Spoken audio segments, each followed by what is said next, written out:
ଠିକ୍ ଏହି ବର୍ତ୍ତମାନରୁ ଟିକିଏ ପଛକୁ ଚାହିଁଲେ ବର୍ତ୍ତମାନ ଅର୍ଥାତ୍ ଅତୀତ। ଆମେ ବିସ୍ତୃତ ଅତୀତକୁ ଅତିକ୍ରମ କରି ଅକୁହା ଅସୁନ୍ଦର ମଣିଷରୁ ସୁନ୍ଦର ମଣିଷକୁ ସୁନ୍ଦର ଭାଷାରେ ପହଞ୍ଚିଛୁ। ଅଦଳ ବଦଳ ନିୟମରୁ ଫୋନ୍ପେ, କ୍ୟାରଲ୍ କେଫିକ୍ର ମିଛ ମଣିଷରୁ ରୋବଟ୍। ସତରେ କେତେ ଅଦ୍ଭୁତ କଥା! କେଉଁ ଅଜଣା ଶକ୍ତିରେ ବିଶ୍ୱ ବ୍ରହ୍ମାଣ୍ଡ ସୃଷ୍ଟି, ତା ଭିତରେ ପୃଥିବୀ, ପୃଥିବୀର ଜୀବଜଗତ, ପ୍ରାଣୀମାନଙ୍କର ଭିନ୍ନ ଭିନ୍ନ ବାସସ୍ଥାନ, ଖାଦ୍ୟ ଓ ଭାବ ପ୍ରକାଶ ପୃଥକ୍ ପୃଥକ୍। ଏ ବିଷୟରେ ଐତିହାସିକ ଓ ବୈଜ୍ଞାନିକମାନଙ୍କର ଭିନ୍ନ ଭିନ୍ନ ମତବାଦ। ତାହା ବା କେତେ ସତ୍ୟ? ଯଦି ସବୁ କଥା ଆଲୋଚନା କରାଯାଏ ତେବେ ଜଣାପଡ଼େ ଯେ ସବୁ କାମରେ ପ୍ରଥମେ ଅଙ୍କ ବା ଗଣିତ ହେଉଛି ମୂଳବିନ୍ଦୁ।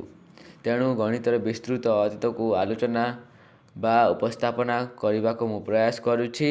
ବିଶ୍ୱସ୍ୱରୂପ ଦାସ।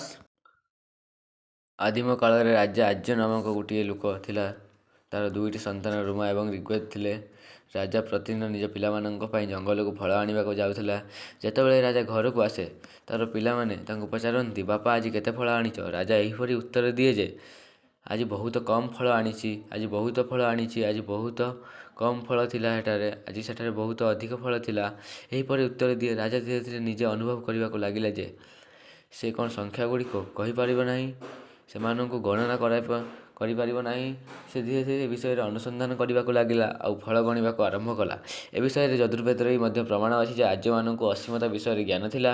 ଆର୍ଯ୍ୟମାନେ ବିଶ୍ୱାସ କରୁଥିଲେ ଯେ ଯଦି ସଂଖ୍ୟାର କିଛି ଯୋଡ଼ା ଯାଇଥାଏ କିମ୍ବା ବାହାର କରାଯାଇଥାଏ ତେବେ ଏହା ଅସୀମ ରହିଥାଏ। ତେଣୁ ଦୀର୍ଘ ଦିନ ଧରି ଫଳ ଗଣିବାକୁ ଆରମ୍ଭ ହେଲା ଏବଂ ଯେତେବେଳେ ପିଲାମାନେ ବାପାଙ୍କୁ ପୁଣି ଥରେ ପଚାରିଲେ, ରାଜା ଏହିପରି ଉତ୍ତର ଦେଲେ ଯେ 7, 12, 15, 12, 25 ଇତ୍ୟାଦି ହେବ। ଏହିପରି ଭାବରେ ମାନବ ସଭ୍ୟତାର ସଂଖ୍ୟାର ବ୍ୟବହାର ଆରମ୍ଭ ହେଲା ଏବଂ ଗୋରୁ ଗାଈ ଅନ୍ୟାନ୍ୟ ପ୍ରାଣୀମାନଙ୍କ ସଂଖ୍ୟା ଗଣିବାକୁ ଆରମ୍ଭ କଲେ। ଏହି ସଂଖ୍ୟା ଗୁଡ଼ିକୁ 1ରୁ 10 ପର୍ଯ୍ୟନ୍ତ ପ୍ରାକୃତିକ ସଂଖ୍ୟା କୁହାଯାଉଥିଲା କାରଣ ସେଗୁଡ଼ିକ ପ୍ରାକୃତିକ ଭାବରେ ବ୍ୟବହୃତ ହେଉଥିଲା।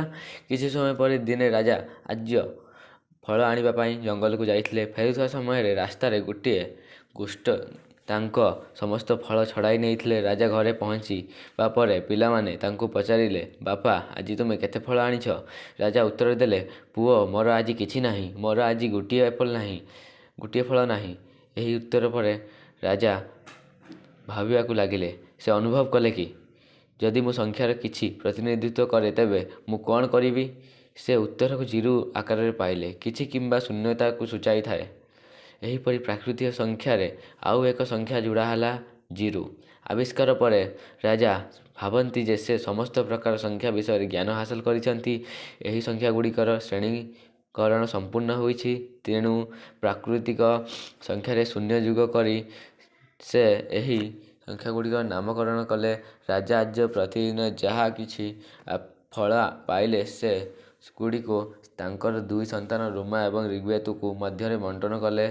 ବେଳେବେଳେ ସମସ୍ତ ଫଳ ସମାନ ଭାବରେ ବଣ୍ଟନ ହୋଇଯାଉଥିଲା, ବେଳେବେଳେ ଏକ ଅତିରିକ୍ତ ଫଳ ବଳି ପଡ଼ୁଥିଲା। ଏହି ଅତିରିକ୍ତ ଫଳ ପାଇଁ ପିଲାମାନଙ୍କ ମଧ୍ୟରେ ଝଗଡ଼ା ହେଉଥିଲା। ଏ ବିଷୟରେ ରାଜା ସଂଖ୍ୟା ଗୁଡ଼ିକର ଆଉ ଦୁଇଟି ଭାଗରେ ବିଭକ୍ତ କଲେ। ଯେତେବେଳେ ଉଭୟ ପିଲା ସମସ୍ତ ଫଳ ସମାନ ଭାବରେ ବିଭକ୍ତ କଲେ ସେତେବେଳେ ସେହି ସଂଖ୍ୟା ଗୁଡ଼ିକୁ ଏପରି ସଂଖ୍ୟା କୁହାଯାଉଥିଲା କାରଣ ଏହି ସଂଖ୍ୟା ଗୁଡ଼ିକୁ ସମାନ ଭାବରେ ଦୁଇ ଭାଗରେ ବିଭକ୍ତ କରାଯାଇପାରେ। ଯେତେବେଳେ ଗୋଟିଏ ଆପଲ୍ ବାକି ରହିଲା ସେହି ସଂଖ୍ୟା ଗୁଡ଼ିକ ଆଉ ସଂଖ୍ୟା ନୁହେଁ ବରଂ ଅଦ୍ଭୁତ ସଂଖ୍ୟା କୁହାଯାଉଥିଲା। ଶେଷରେ ଛାଡ଼ିଥିବା ଏକ ଆପଲ୍କୁ ଏକ ଅଦ୍ଭୁତ ଆପଲ୍ କୁହାଯାଉଥିଲା ଏବଂ ବର୍ତ୍ତମାନ ଏହା ଆଉ ଆପଲ୍ ଗୋଷ୍ଠୀର ଅଂଶ ନୁହେଁ, ତେଣୁ ଏହାକୁ ଅଦ୍ଭୁତ କୁହାଯାଉଥିଲା। ସେହିପରି ଭାବରେ ଭାରତରେ ମଧ୍ୟ ଅଦ୍ଭୁତ ଶବ୍ଦର ବ୍ୟବହାର ଅଛି। ଯେପରି ଅଦ୍ଭୁତ ଲୋକ, କିଛି ଗୋଟିଏ ଅଜଣା ଲୋକକୁ ଆମେ ଦେଖି କୁହନ୍ତି ଅଦ୍ଭୁତ ଲୋକ, ଏହିପରି ଭାବରେ ବ୍ୟବହାର କରୁଛନ୍ତି।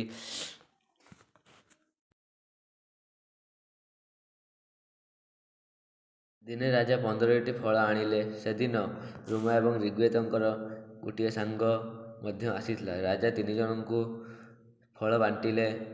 କିଛି ସମୟ ପରେ ଜେମ୍ସ ଭାଇ ନୀଲ ମଧ୍ୟ ଆସିଥିଲା। ନୀଲ ମଧ୍ୟ ରାଜାକୁ ନିଜ ପାଇଁ 5ଟି ଫଳ ମାଗିଥିଲା, କିନ୍ତୁ ତାଙ୍କ ପାଖରେ କିଛି ନଥିଲା। ରାଜା ଭାବିଲେ ଯେ ସେ 5ଟି ଫଳ କମ୍, ଯଦି ତାଙ୍କର 5ଟି ଫଳ ଥାଏ ତେବେ ସେ ନୀଲକୁ ମଧ୍ୟ 5ଟି ଫଳ ଦେଇଥାନ୍ତେ। ଏହିପରି ରାଜା 5ଟି ଫଳ ଅଭାବ ଥିଲା। ଠିକ୍ ପ୍ରାକୃତିକ ସଂଖ୍ୟା ପରି ଏହି ସଂଖ୍ୟାକୁ ନକାରାତ୍ମକ ସଂଖ୍ୟା ବୋଲି କହୁଥିଲେ। ନକାରାତ୍ମକ ସଂଖ୍ୟା ଯାହା ଅଭାବକୁ ଦର୍ଶାଏ ଏବଂ ପ୍ରାକୃତିକ ସଂଖ୍ୟା ସହିତ ଅନୁରୂପ। ଏହି ସକାରାତ୍ମକ ସଂଖ୍ୟା ପ୍ରାକୃତିକ ସଂଖ୍ୟା, ଶୂନ୍ୟ ଏବଂ ନକାରାତ୍ମକ ସଂଖ୍ୟା ଏକତ୍ର ସଂଖ୍ୟା କୁହାଯାଏ। ଇଣ୍ଟିଜର୍ସ ଅର୍ଥାତ୍ ହେଉଛି ସମ୍ପୂର୍ଣ୍ଣ ମୂଲ୍ୟ ଅର୍ଥାତ୍ ଯେକୌଣସି ବସ୍ତୁର ପୂର୍ଣ୍ଣ ମୂଲ୍ୟ।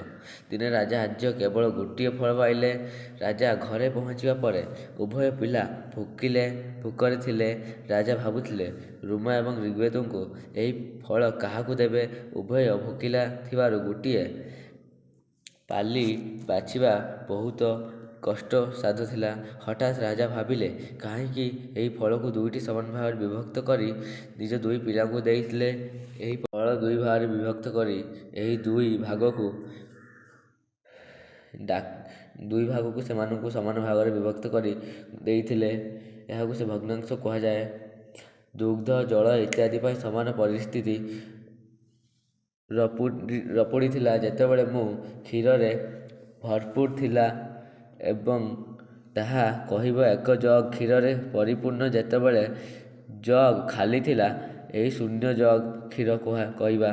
କିନ୍ତୁ ଯେତେବେଳେ ଜଗ୍ ଖାଲି କିମ୍ବା ପୂର୍ଣ୍ଣ ନଥିଲା ଏଥିରେ କିଛି କ୍ଷୀର ରହିଥିଲା ଯାହା 0ରୁ 1 ମଧ୍ୟରେ ଥିଲା। ଗଠିତ ସଂଖ୍ୟାକୁ ଏକ ଭଗ୍ନାଂଶ ମଧ୍ୟରେ କୁହାଯାଉଥିଲା। ସମୟ ସହିତ ବିଭିନ୍ନ ପ୍ରକାର ଭଗ୍ନାଂଶ ମଧ୍ୟ ବିକଶିତ ହେଲା।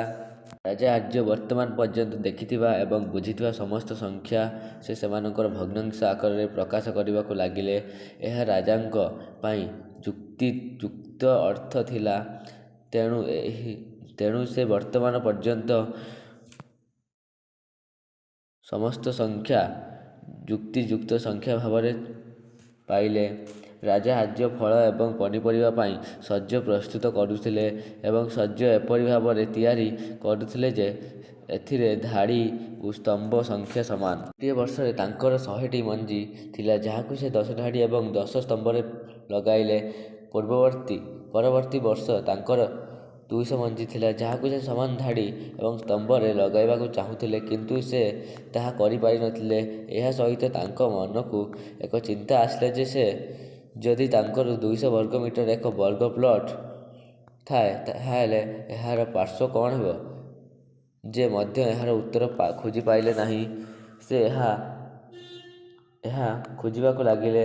ଜାଣିଲେ ଯେ ସେ ଧାଡ଼ି ଏବଂ ସ୍ତମ୍ଭର 200 ମଞ୍ଜି ବୁଣି ପାରିବେ ନାହିଁ କିମ୍ବା 200 ବର୍ଗ ମିଟର ପ୍ଲଟ୍ର ଦୈର୍ଘ୍ୟ ପାଇପାରିବେ ନାହିଁ ଅର୍ଥାତ୍ √2ର ମୂଲ୍ୟ ପାଇପାରିବେ ନାହିଁ। ତେଣୁ ଯେ ସେହି ସଂଖ୍ୟାଗୁଡ଼ିକର ଇରେସନାଲ